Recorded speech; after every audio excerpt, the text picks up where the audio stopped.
Ayan, hello guys. So bali ngayon ay tetestingin ko po itong Boya na mic. Titingnan ko kung magiging okay yung performance po nito. Subukan ko kung malayo ang nararating, pero dito lang naman sa may bahay kung okay. Ayan. Ayun, nandito po ako. So, rinig po ba yung boses ko pati yung manok? Ayan, may manok dito na maingay. Medyo malayo-layo na rin po ito diyan sa may aking cellphone. And pupunta naman po ako dito sa may kabilang gilid, sa may halamanan dito. And dito sa may puno. Sa palagay ko naman ay kung wala itong mic ay hindi rin rinig dito ang boses ko. Ayan, rinig pa po ba ako dito? Yan. Pupunta naman po ako dito sa may likod namin at dito maraming sisiw. Rinig pa po ba? Ayan, rinig pa ba? Rinig pa.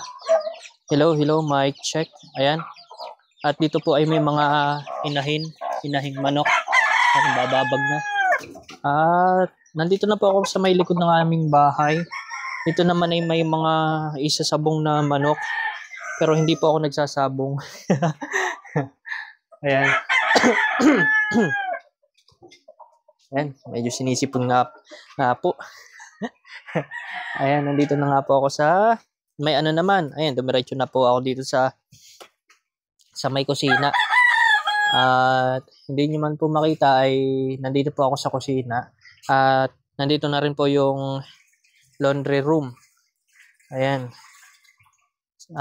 Dito na rin po, pagka pumasok po ako dito, sa loob na po ng bahay namin yon. And nandito na nga po ako sa may gilid. Nandito yung CR namin sa may labas. And yeah, pabalik na po ulit ako. Nandito ako sa may gilid at papalabas na ako. Makikita nyo na po ulit ako. At sana ay maganda yung resulta ng mic, yung audio, magandang quality. At ito na po yung aking gagamiting mic sa mga vlog na gagawin ko.